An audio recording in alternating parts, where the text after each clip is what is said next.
Sejam bem-vindos aqui ao continuação aqui da nossa paradinha, né? A continuação da série de fazer a espada aqui. Já estou criando as pastas, estou criando as layers que a gente vai utilizar, pintando aqui o background para a gente ficar bem espertinho aqui. Presta atenção que agora a gente vai, né, fazer o limite, ou seja, a gente vai criar a nossa área de pintura. A gente vai usar o line work aqui, a gente vai seguir aqui, ó, o esboço, né, que a gente fez. Agora a gente vai seguir ele com o line work para ele ficar bem, vamos dizer assim, bem certo do que a gente quer nos limites do que a gente vai fazer. Ou seja, a gente vai contornar o desenho. Você pode fazer isso usando line work, que é um pouquinho mais trabalhoso, mas eu aconselho bastante para evitar aí, sei lá, descontroles para quem não tem uma habilidade muito grande com a mesa digitalizadora. Mas você pode usar a caneta normal também do software e fazer aí o seu contorno da maneira que você quiser. Aqui a gente está fazendo com line work, que eu acho mais interessante, porque a gente tem um controle das curvas aí, ó. Decidi fazer uma curva diferenciada para deixar um pouquinho mais arredondado, lembrando que nesse line work, quando você dá um clique só, a linha fica curvando, e 2 cliques você consegue fazer uma parada reta. Uma coisa que a gente também vai fazer aqui, que é muito importante, é criar cada camada para uma parte, entre aspas, do objeto da arma, que no caso vai ser uma camada para a lâmina, uma camada para o punho, para o cabo e uma camada para o detalhe que fica acima da lâmina, para poder facilitar o desenho. E você deve estar perguntando por que eu estou fechando esse desenho aqui assim meio louco.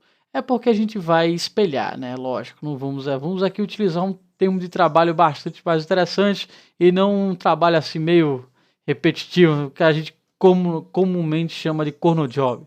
A gente pega uma layer normal, funde com a layer e cria aí uma layer que você pode usar o balde de tinta.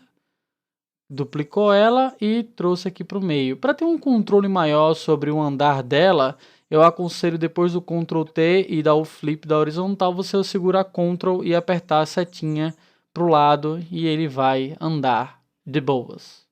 O que você está vendo aí. Basicamente é isso que a gente vai fazer em toda a pintura, agora criando camadas, certo? Para cada tipo de objeto que tem separado na arma. Isso é muito importante para você criar controle da parada, entendeu?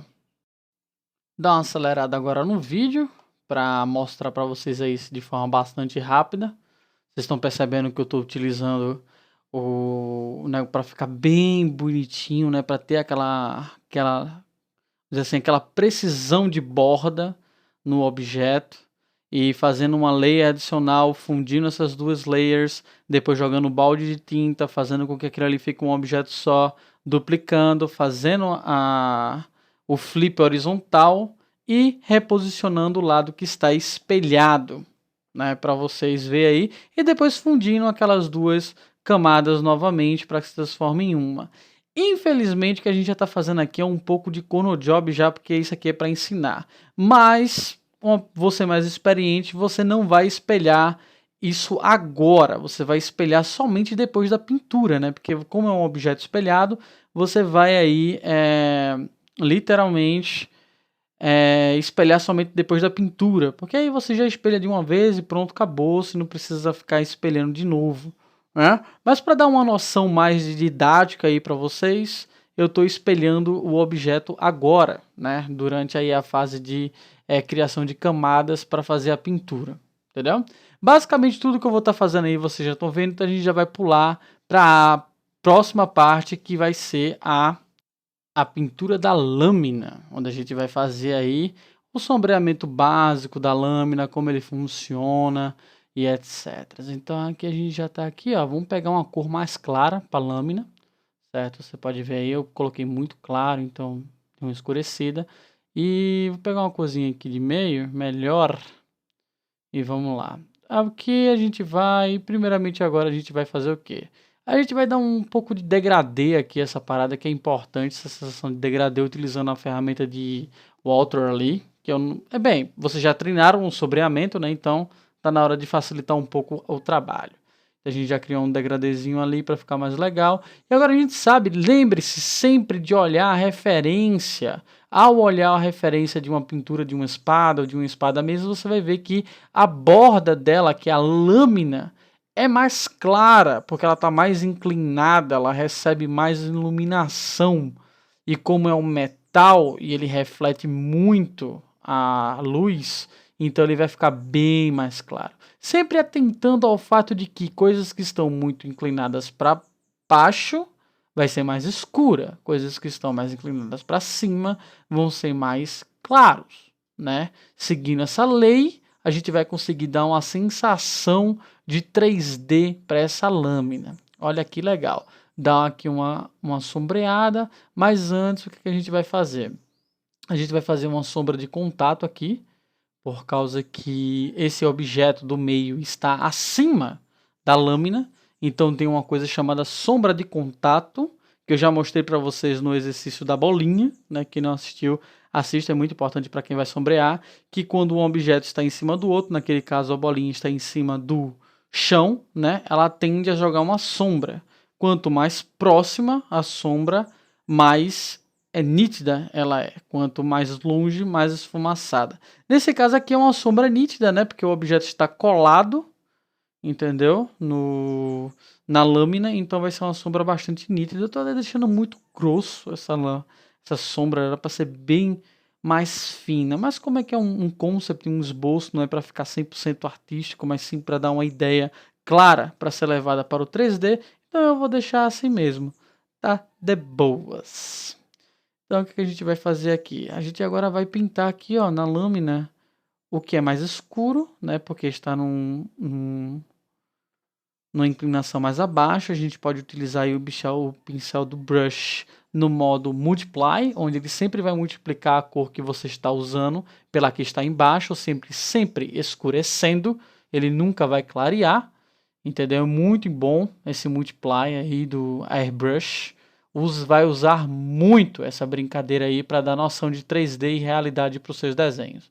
Agora a gente vai clarear aqui, porque isso aqui está mais exposto. Tentando fazer uma espécie de já um pré-efeito de textura aqui na lateral. Não deu muito certo. Então, mas vamos tentar aqui, né? Pronto. Não ficou exatamente do jeito que estava querendo, por causa que a linha do esboço está meio que me atrapalhando. Lembre-se que você pode apagar, quer dizer, tirar a visualização ou diminuir muito a opacidade, que é a visibilidade, e fazer com que fique mais claro o que você realmente vai pintar, né? Lembrando que o esboço você vai apagar no final. É só vamos dizer assim, linhas de guia. Vou vir aqui sem querer, agora vou fazer a lâmina mais...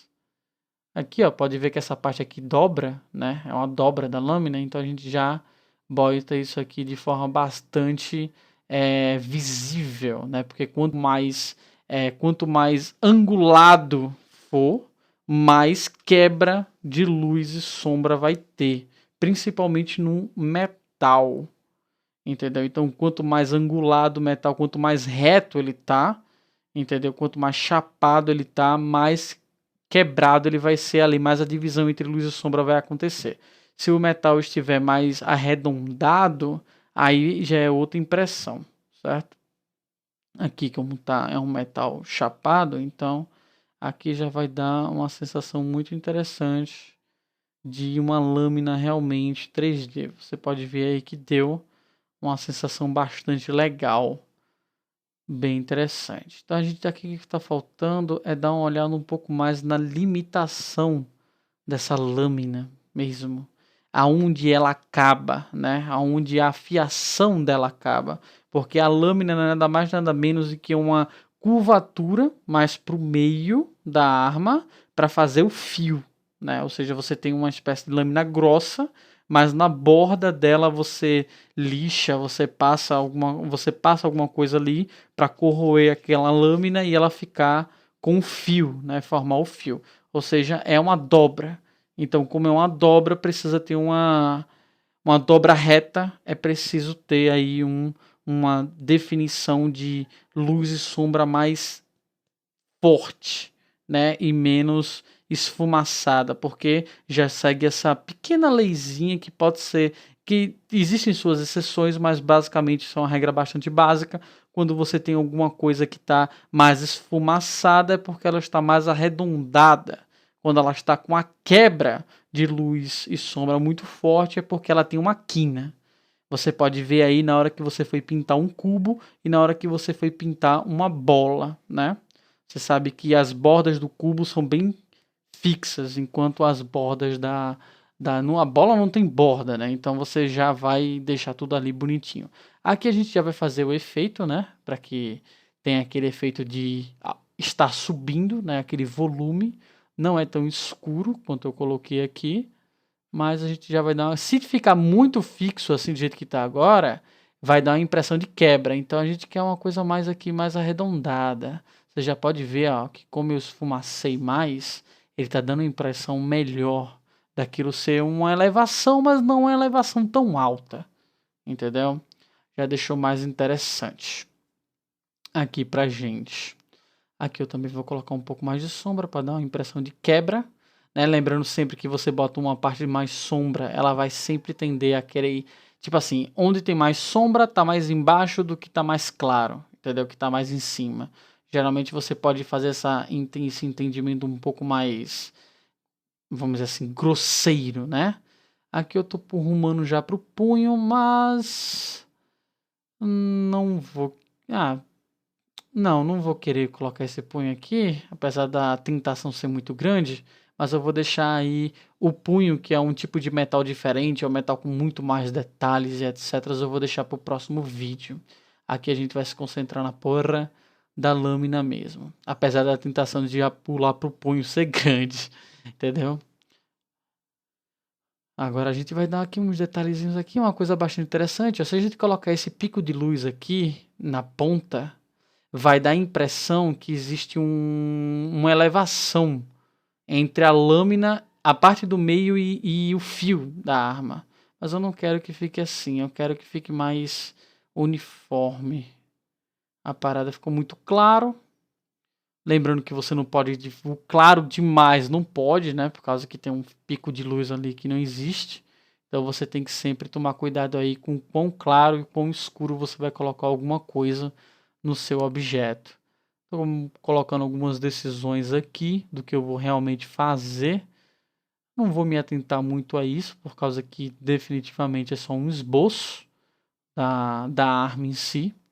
Esboço não, né? Uma definição de forma, cores, que a gente vai colocar depois, e detalhes, para que a gente não vá cego no 3D. É muito importante que você desenhe o concept, porque às vezes sua mente pode lhe trair, certo? E fazer com que você mude as coisas ali no meio do 3D sem perceber, entendeu? Então é importante que você faça o conceito do que você vai construir.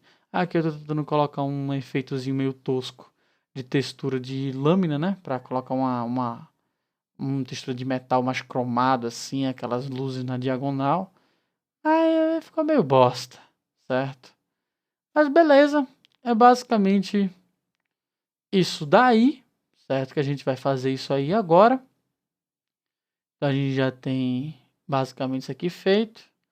Acho que eu vou adicionar aqui uns detalhes, vou dar uma escurecida aqui, adicionar uns detalhes ali, mas basicamente aqui eu vou estar brincando com a situação, né? Vou colocar uns detalhezinhos aqui, ó, para dar um charme, uma coisa mais cheguei, entendeu? Bem, espero que vocês tenham gostado aí, entendeu, dessa parte. Desculpa a demora, ter demorado um pouco, mas eu vou apressar mais esses vídeos aí. Foi mal, esse final de semana foi um pouco complicado. Então tá aí essa parte. A próxima parte vai ser o desenho do cabo, que a lógica dele vai levar para o punho e vai levar para outro detalhe. Então a gente vai colocar esse detalhe aí, vai fazer o colorimento, né? Colocar a cor que a gente quer na arma, entendeu? Depois disso a gente vai passar para o 3D. Então já fica uns adendos aí para a galera que está acompanhando, certo? Me mandem as suas espadas feitas, ou o objeto que você está fazendo aí, para mim, seja via YouTube, seja via meu e-mail, ou seja via a fanpage no Facebook, qualquer lugar que você quiser, eu vou dar uma olhada e vou fazer um especial mostrando aí o trabalho da galera, que está acompanhando, beleza? Lembrando que quando a gente for transformar isso aqui em 3D, a gente vai estar utilizando o software de 3D conhecido como 3ds Max. Então coloquem aí nos comentários o que vocês acharem de importante, dúvidas e etc. E bem, um grande abraço a todos, eu vou nessa, falou, fui!